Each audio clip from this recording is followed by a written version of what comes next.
Hi, everyone. This is Derek Harp, the founder and chairman of the Control Systems Cybersecurity Association International, or as we call it, just CSA. CSA is a 501c6 nonprofit workforce development association dedicated to helping grow, support, and sustain the professionals charged with the cybersecurity of control systems. We're specifically talking about those systems that have pumps and valves and actuators, real cyber to physical moving parts, and control nearly every aspect of our modern connected industries. Thank you for tuning into the podcast. It is my hope you find it inspirational or motivating or revealing or informative, and perhaps at times even a little entertaining. Take care and be well. Hi, this is Derek Harp, the founder and chairman of CSA and the host of the CSA podcast show. And I've got another great guest for you guys today. I've got Juan Carlos Buenano. He is the CTO for OT for Armis. He is an engineer by training. He is a born technologist for sure, focused on OT and ICS these days. Scuba diver, mountain biker, general outdoorsman, and a world traveler. And this is going to be a fascinating discussion. Welcome to the show, Carlos. Thank you so much. Thanks for having me. It's great to be here. Very exciting. All right. So you're in Virginia. That's quasi-home, but I know from traveling, you're hardly ever there. And you've been lots of other places. Let's go all the way back before we end up in Virginia. Where are you from? Where'd you grow up? I was born in Venezuela, Caracas. I grew up in a little town called Maracay, which is probably about an hour and a half from Caracas. My mom is Italian, so I've got an Italian background. My dad is Venezuelan, but I finished university in Venezuela, graduated as an electronic engineer. But then I wanted to travel. I wanted to get out of it. Not because it's not great. So I love my hometown and all my friends and family, but I just wanted to see something else. So I moved to Australia, started in Sydney. I lived in Australia for 23 years. And when you made that choice, did you have any idea you'd be there that long, or is this just one of these things that's just the way it unfolded? I actually went there just to learn English. Yeah, that's it. I just, my idea was like, I'm going to go and learn some English and come back and continue on working as an engineer, as a control engineer, as the passion that I found in my career.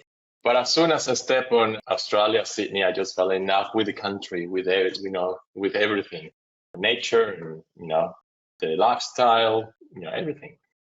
And, I continued on and decided to do a master's degree at GD for telecommunications. At the time, I was a control systems engineer. And I thought when I started being a control system engineer, everything was serial. And, Ethernet started to come in. And it's like, this is going to be the big thing. I need to learn some of that. So I decided to do the master's degree in telecommunications just to learn more about networks and, telecommunication technology. And after graduating, then I moved from Sydney to Perth, which is actually the other side of the country. And that's where, basically all the oil and gas industry and the mining is.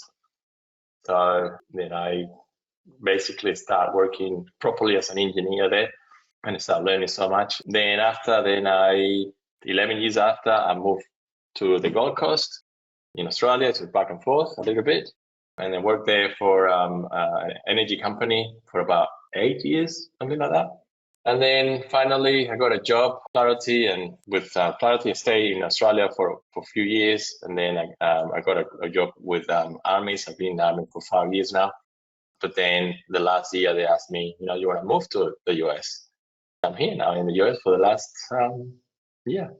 Well, welcome. Thank you. I used to live and spend a lot of time not far from where you are now. My Virginia years, I think I was in Virginia about 5 years. So I know that general area pretty well. It's very nice. A lot of people, a lot of great places to eat in that greater area of every cuisine, I think, in the world, you can find it there. So those early years in Australia, a lot of times what we talk about on this sort of personal journey podcasts are, people's origins and where OT cyber, this sort of subspecialty of cybersecurity, how do people end up there? And so you're a straight up process engineer and cybersecurity, and I'm going to ask you, where that comes in. But before that, you're working. That's where you started. It's all about the engineering and about the process, and so that was your underpinnings, your foundational knowledge came from there. Yeah, everything goes back to university. I was actually studying electronic engineering. At the time, you have three choices. You can actually be, focusing on electronics, design and development. You can go to take the path of telecommunications or take the path of control systems. And I think I was the only person amongst my friends that I took the path of control systems. I had a lecturer that was an amazing teacher, and he taught me everything about control systems.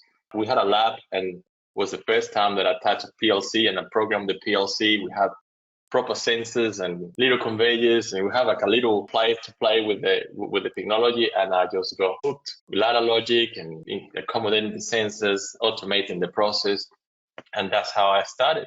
My first job really was in control systems, with an integrator. We're actually doing projects for a brewery, which is another fun story, because at the time, I was actually back in 1997, politically correct didn't exist. So we have Fridays open bar at the brewery, straight from the tap, you know. You were taking 50% of your compensation in brew and 50% in cash. Exactly right. So then we worked hard, you know, we had to basically automate the work with the brewery and then automate the process. But then every Friday afternoon, you know, about 3 p.m., you know, they give you a glass, and it's straight from the process. -5 degrees coming in. So that's probably the best beer I ever had, because it's like right straight from the silos into the glass. You can imagine how amazing that was. But yeah, so I always had that curiosity about telecommunications, you know, everything connecting, all the Ethernet. At the time, all I knew was Profibus and serial communications. So Ethernet was actually sort of like starting. Siemens was actually one of my first vendors to nominate. And they just started to provide some Ethernet communications, like IP addresses and gateways and masks. It's like, you're all confusing at the time, right? And that's why I decided to start like looking into telecommunications, because at the time I thought, look, this is going to be the big thing for control systems. Everything is going to be connected. It has to be. It's a lot easier.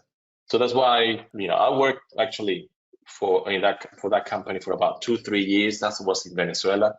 I moved then to Australia to do my master's degree or my graduate degree in telecommunications, just to learn all about networking, routing, IP addresses. You know, I just wanted to understand, have a very, very good understanding of networking and how to integrate control systems together.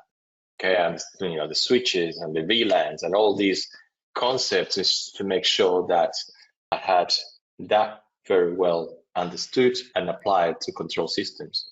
So we're talking that telecommunications work and understanding all that communication pathways is 24 years ago. Do you remember any security discussions in there? At the time was actually all about interconnecting devices, not about security. Correct. Yeah.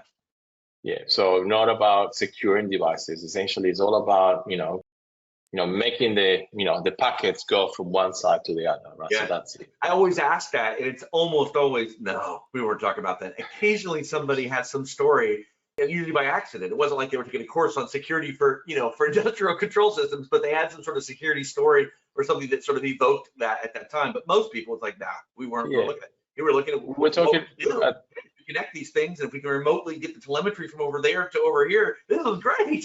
That's it. Yeah, that's all it is. And then we have some radios, and then we have the gateways, and then convert that from serial, and that's about it, right? So, but we don't have not even the concept of firewalls at the time. But then I got a gig at Honeywell, and that's oil and gas, and they were quite strong when it comes to security. They already started.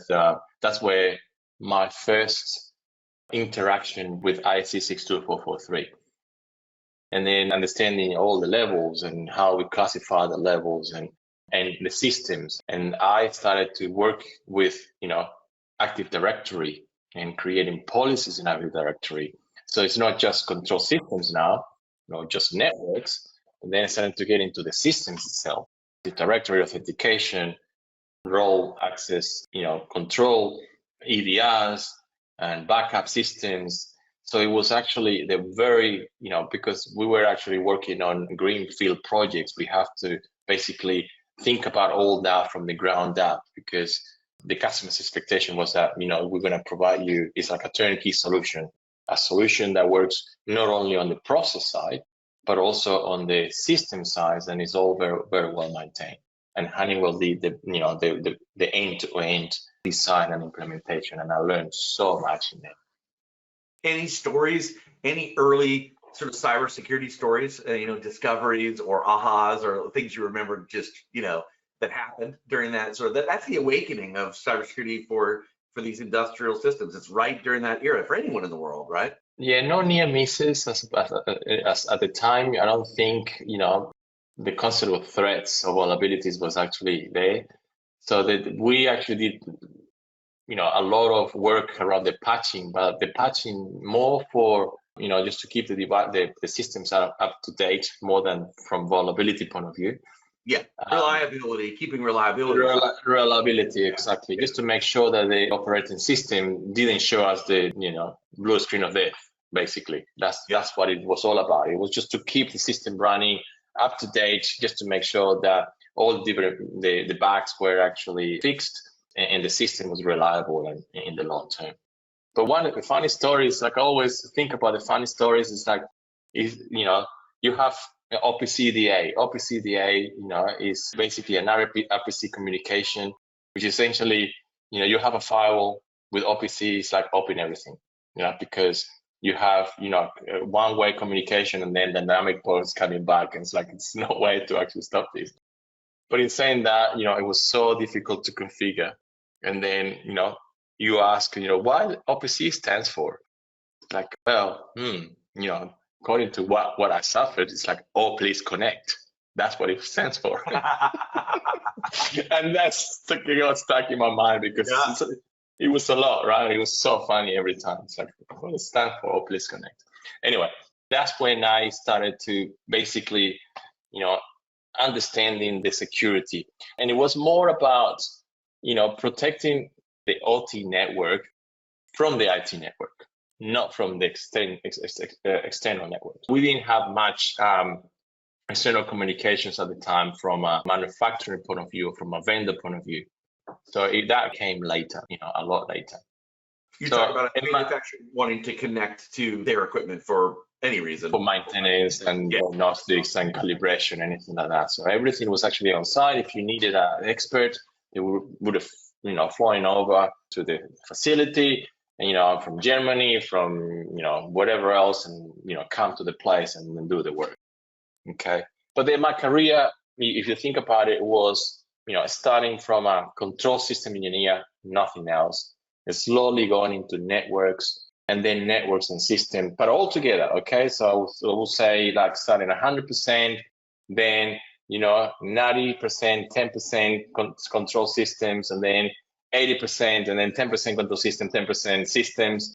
And then started to slowly at every project, not even every company, every project, I was actually more involved into the networking systems, which at the time today, when you look at network systems integrations, is what we call today cybersecurity, right? And it was actually step by step. And at some point, I was actually working 50-50. I remember working on a project where I designed the control network. I actually work with the firewall, configuring the firewall, doing the network segmentation, from the ground up, right, from the very start. And, that's so much fun when you do it that way, because, essentially you design your IP addresses in a way that, your routing and then your policies, everything is whitelisting. But it was good. But it wasn't until I got to the energy company, Origin Energy in Australia, where I was basically more, I would say, swap. I was 90% on the cybersecurity portion and 10% on the control system. And that 10%, it was only integration. It was only, getting the control system devices communicating to the network. What was the focus was implementing a control network for this APLG project to be basically secure. In that case, that was basically, I don't know, like 10 years ago, maybe. So we were actually focusing on, securing the wells, because essentially the wells were located in public places, not owned by the company. So anyone could actually have access. And then that was the concern, how can we secure all these, 3,000 locations, just to make sure that our gas plants and the water treatment facilities and so forth were actually protected from external threats. Yeah, you talk about the nexus of physical security and cyber, that if somebody has access to an endpoint, then they have access potentially, depending on whether it's secured, to everything or to upstream, networking. And, Exactly. and so physical access matters too. And we see that in a lot of different verticals, building control systems, like go down into the basement, open up this closet, and oh my gosh, it's all there. Exactly. Segmentation, not so much. So that's interesting that thinking about sort of wells, out in various places, all remote, right? I mean, yeah, remote. You could actually be driving, on a highway and then turn right, and then you have a cabinet right there. A cabinet, you have the separator. You can see the separator with a little antenna, and then and then just a cabinet. And you go to the cabinet. It's like you have a key, but that's a key that you can just simulate with a screwdriver. It's like, it is. Yeah. Now that makes sense. People ask all the time the nexus of physical security and cyber. And when I started, 2 decades ago or 24 years ago, it's like, that's a totally different discipline. But it was about guards and guns then. But now it's not. Now there is overlap, and there's obviously camera systems and their networks, and there's more overlap between the disciplines of physical security and cyber than there was back then. Exactly, and it's important, right? So it's important because you are extracting gas. It's just from the get-go, it's flammable, right? So it's dangerous, and if you actually have access to the RTU, so you could actually make some damage if from that specific property, or even actually to the pipeline if you like, right? And then affect the whole area, right? The whole section. So I like the way you describe it. Your path is hardcore engineer, and it just gets gobbled piece by piece, bit by bit. I think based on me talking now to so many hundreds of different people, that's probably would be considered by a lot of people as ideal. Meaning they say, where do the practitioners in this space come from? They could have an IT background and could learn engineering. There's people doing it. But when I listen to hiring managers and senior people, like, man, my preference is somebody that really understands how the operating technology works and how resilience and reliability and patching is very different, and how all that works fundamentally. And they've added the knowledge of, and you sort of had it right there with that graduate degree. You begin to work on the pathways that some process control engineers still never added to their career path. They kept working more and more in just pure engineering. You started inserting the pieces that led to where you are today. Exactly. That's an ideal pathway for OT cybersecurity for sure. It is great because every time that I had that one project, it taught me something new, and something new, and then to the point that I was able to understand routing like 100% on a different protocols of routing, and then firewalls and what type of firewalls and how do you actually create VLANs and properly and all the different concepts that at the time it's like, what is it? And it's like, what? DHCP, and then you just go and have to learn it properly to implement it, and what are the rules and how you can control it, what are the ranges. And what I love of that, learning it step by step, is that you're still very involved in the project, on the control system project, but slowly you actually have to learn these specific tasks from a network perspective, from a system perspective. And you have a name, you have something, an objective, a very, very specific objective that, you help you learn it better because you go straight to the application. And that's how, and when you're programming 50,000 devices or configuring 50,000 devices or handling 50,000 devices, the repetition makes you learn it like so well, right? Because, so even like to the Active Directory, domain policies, and how do you configure it, or what parameters, how many parameters do you have?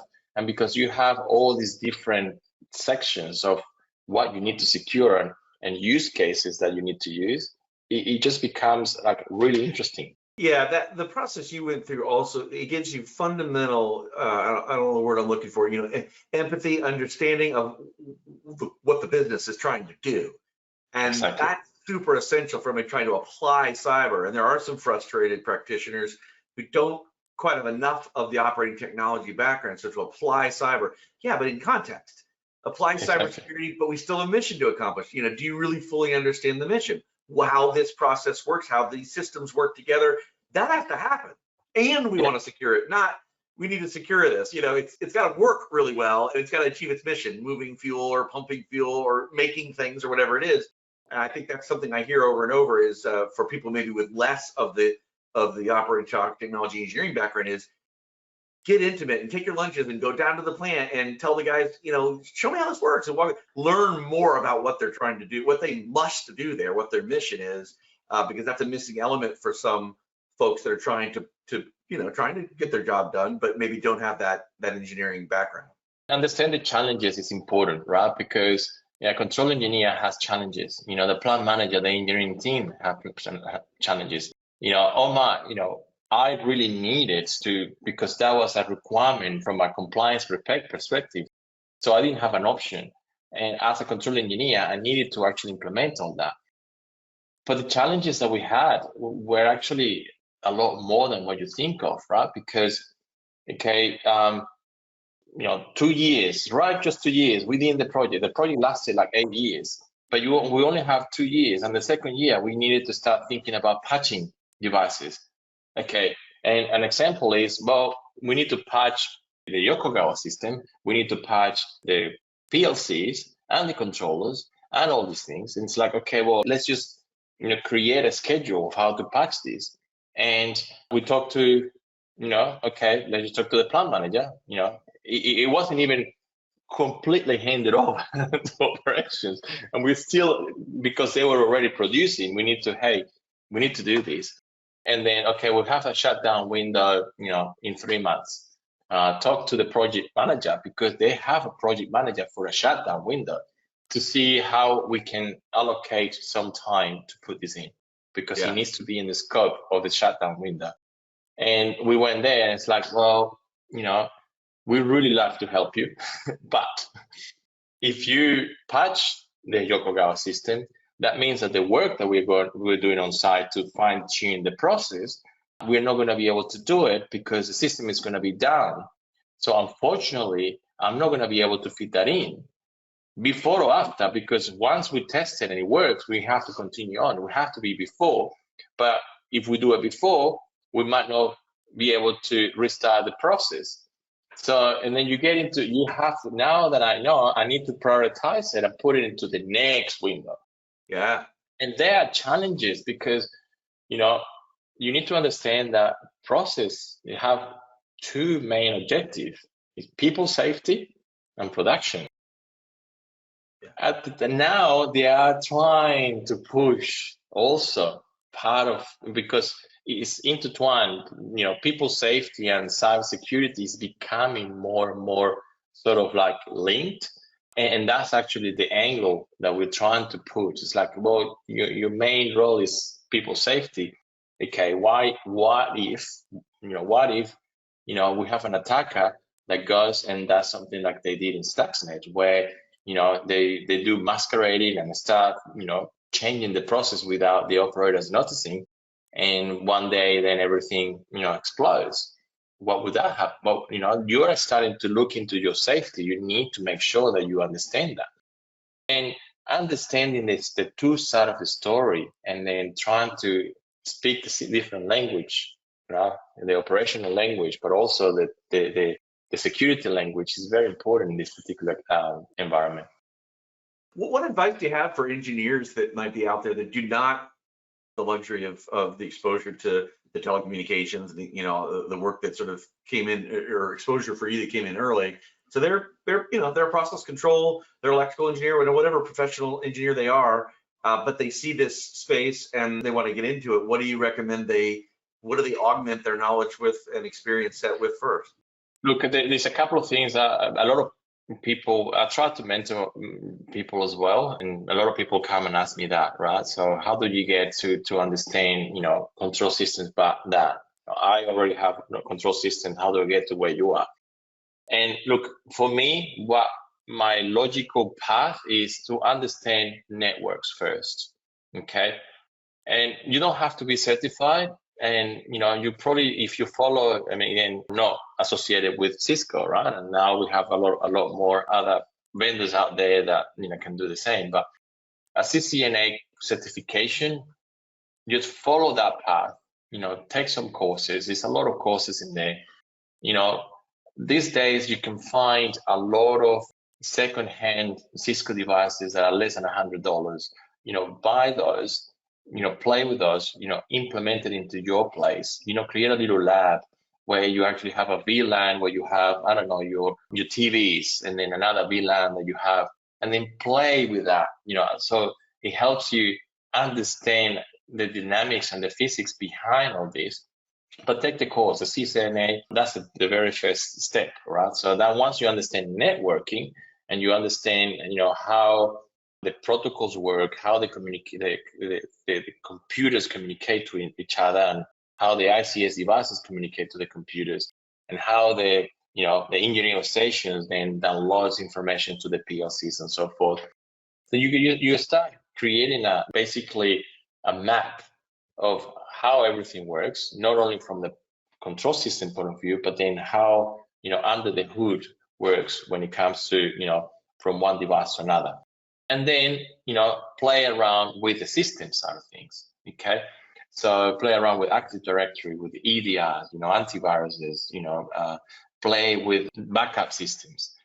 And ultimately, if you can actually follow a cybersecurity certification like CIS, for instance, that's really, really good, because again, you don't have to be certified, but follow the path. There are really good cheap courses out there. You start getting an idea what basically is all about, what you know, what you don't know. Start covering the gaps, and talk to people, talk to customers, talk to go to conferences and then talk to people and see what you can absorb from people's conversations. That's basically my advice here. Hey everybody, Derek Harp here, and I just want to take a brief moment to thank 3 companies that make this podcast series possible. The first company is Waterfall Security Solutions, and they led the charge this year for the podcast, and they specifically sponsored it from their podcast, the Industrial Security Podcast. So check that out. That's a great linkage to an entire other series of over 100 episodes. They had their anniversary recently, focused on control system cybersecurity, and they were supported this year by KPMG and Fortinet. We could not do this without them. These companies not only have supported this podcast series this year, but they supported CSA since its very early days 8 years ago. And we're entirely grateful to the teams and dedicated professionals at Waterfall Security Solutions, KPMG, and Fortinet. In my experience in this market, and all my guests have had a similar message, it's very open. A lot of people helping other people. I don't know, I've been in cybersecurity so long, I don't know a lot of other industries intimately, and maybe they're equally like that, but then our industry does seem to be a lot of experienced people more than willing to help lesser experienced people with a hand up. You mentioned mentorship. Let's touch on that, and how has that played out for you, receiving or giving? In your how important has that been in your career path? It has been amazing, right? So I was lucky enough when I started, fresh from university.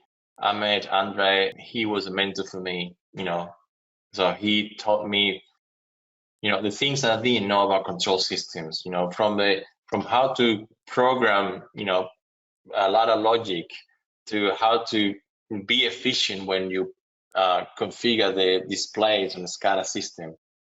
So little things like that, right? So he was actually a very, very big influence, and he helped me to learn a lot of what I know now about control systems.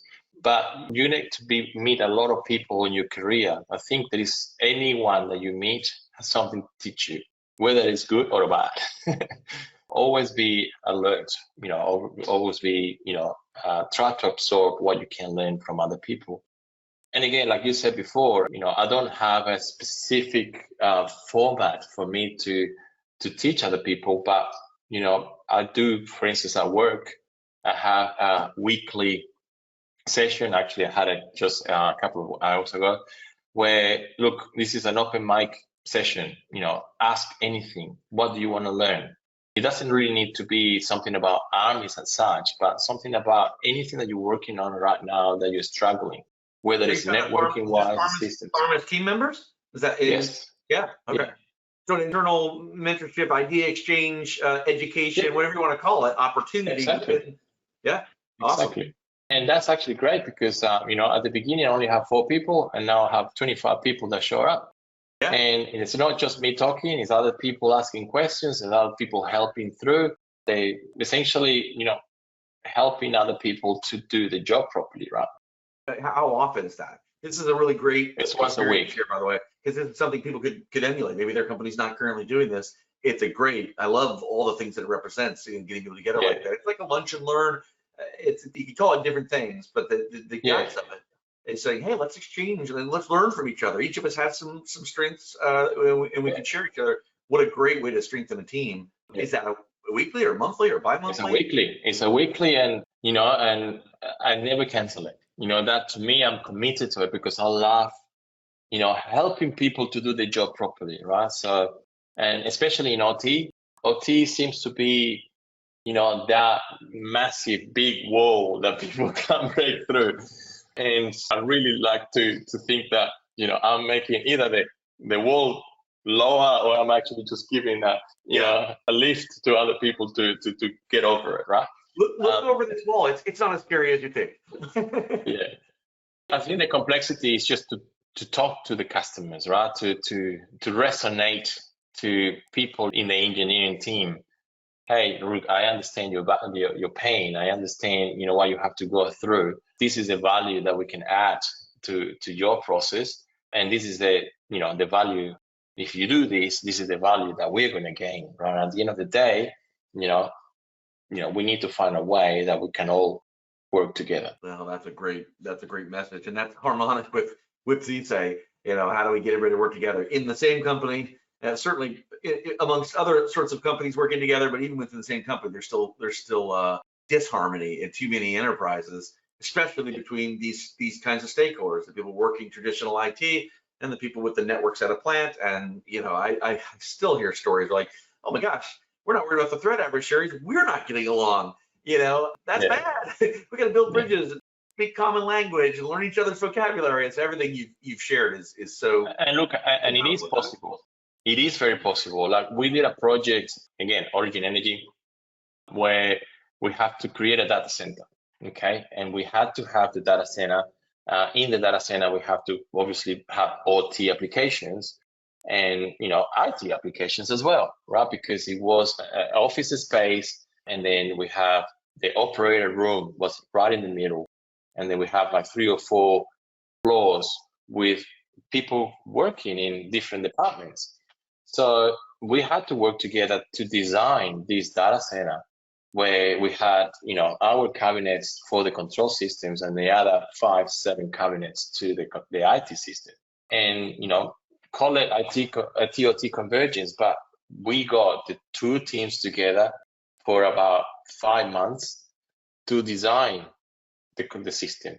And the advantages were amazing because we had standard drawings, standard designs, IP address, schedules that match, and it was actually perfectly because any applications to and from the IT were already designed with security, okay? And again, maintaining the data center and all the different, sensors and humidity and temperature and all that was monitored by the OT people, by the operators, and the IT people were benefiting from that process. And on top of that, then we have the procurement. Okay, so we bought exactly the same equipment, OT or IT. And then Cisco just gave us like 70% discount because that's what happens, right? So you have a bigger volume of devices that you have to buy, switches and routers and modems and firewalls. So we have only one bill of materials and then one purchase order and a great discount. So it sounds silly, but it just works really well if we talk together at TNOT. And then, yes, you don't tell me how my control system works, but you can tell me how I can actually secure it so that it's a standard to the way you work. Right? So then that works really well. That's awesome. Well, it's always fun to end on sort of future gazing. What are you excited about in the future? And or what do you see ahead? Maybe it's a challenging thing that you're bothered by something you see on the horizon. So it can be exciting or not. But like what's just beyond the horizon for OT, ICS, related cybersecurity? Look, it is, again, the IT and OT convergence. I think if we can actually just work together, we're going to be, using the standard IT tools into the OT environments, and we can actually, work together to make an OT network more secure. What is exciting means there's a lot of effort at the moment. I can actually see that worldwide, we are creating different frameworks. And I love the frameworks, the way the frameworks have been created right now, because the one thing is actually I see that people could, it struggles is, okay, how do I implement this? Where do I even start? So frameworks have been designed now to, take you by the hand, and you take IEC 62443, for instance, with the foundational requirements, and then you have 1 to 7, and then 1 starts like authentication, and 2. And it's like, if you go step by step, you can actually say, okay, I do this now, and I do this now. And it's not an overwhelming, process. It's just a very well-defined framework that you can follow. I'm excited about that because there's a lot of people in the community working towards that. Okay, so, and ISA is starting to have more conferences worldwide that we can all participate and give ideas and learn from each other, right? So that's actually very exciting for me. It's funny you could say that. So our live event yesterday was Steve Mustard, the past president of ISA and longtime contributor to 62443. And so we had attendance numbers and questions being asked, some of our record numbers yesterday, because he said, I'm going to break it down. It was sort of introduction to all the different parts of it, and making it understandable and making it less scary. And it was a huge number of people came to interact with him on that. Exactly, and that's what I'm excited about. Yeah. Well, we're now at one of my favorite parts of the way I like to end the show. And so if you're up for it, I have borrowed 10 questions from a television show called Inside the Actors Studio, where the longtime host, James Lipton, who has passed on, would ask all the famous actors and actresses we would all recognize. He'd always ask them the same 10 questions at the end of their career interview. And so really that show inspired this series that I do. It's very similar. And so if you're up for it, I'll ask you the same. It's a questionnaire. He borrowed it from a French show before so I feel like I'm just passing in that long channel. So if you're ready for it, we'll end with that. Let's do it. What is your favorite word? My favorite word is operationalization. And the reason is it's just one word that involves so much when it comes to cybersecurity that, I just love it. What is your least favorite word? Defeat. And just because, we shouldn't get to that point. We could continue trying. What turns you on, either creatively, spiritually, or emotionally? And a good challenge. Honestly, a good challenge is actually something that is if it's difficult, I just get motivated. It's like, it has to be a way to actually achieve it. What turns you off? Politics, micromanagement, it can be frustrating. You need to be creative, and politics and micromanagement is something that kills creativity, in my opinion. And what is your favorite curse word? Actually, I don't swear, or try not to, but I think I'm going to change it a bit, and hopefully you allow me to do that. But I think because I'm a very open and very friendly and trying to be reachable to people, when people say, see you around, I just don't like it. It to me feels like, if I see you, great. If I don't see you, great too. What sound or noise do you love? Look, I'm a outdoors person. I love the sound of nature. I love going mountain biking and listening to the birds, listening to the rivers. That's something that is my my happy place. What sound or noise do you hate? Car horns. I don't have to explain why. What profession other than your own would you like to attempt? Look, I was always thinking about that, but an instructor of some sort of outdoor sports, like, scuba diving, for instance. That would be something that I would really like to. I love that answer. I won't lie. What profession would you not like to do? Look, being a CTO, I have to deal with a lot of politics. I would really like to be a politician, to be honest. There's other roles in there that I don't like to do either, but I reckon politician. I like to be honest and straight and not mess around. So basically politician. And if heaven exists, what would you like to hear God say when you arrive at the pearly gates? I was thinking about that. I think it will be like something like, "You did it." Awesome. That's it. Well, thank you, Carlos Buenano. He is the CTO for OT at Armis. We've just had a great chat. We're wrapping up. Thank you for preparing for this and setting aside the time to do this for our community, but also for your years of service to the community. The way I look at it, our modern society depends on those of you that are doing that line of work, and most people just take for granted that the lights stay on and the water keeps flowing and everything seems to be working. Boy, there's a lot of things behind the scenes, and we better keep it safe, and people like you dedicate your professional life to that. So thank you for that as well. Thank you so much for having me. I really enjoyed this interview. Thank you. I really appreciate it. Yep. Take care. Bye, Carlos. See you soon. Bye. Thank you. Hi, everyone. This is Derek Harp, the founder and chairman of the Control Systems Cybersecurity Association International, or as we call it, just CSA. CSA is a 501c6 nonprofit workforce development association dedicated to helping grow, support, and sustain the professionals charged with the cybersecurity of control systems. We're specifically talking about those systems that have pumps and valves and actuators, real cyber to physical moving parts, and control nearly every aspect of our modern connected industries. Thank you for tuning into the podcast. It is my hope you find it inspirational or motivating or revealing or informative, and perhaps at times even a little entertaining. Take care and be well.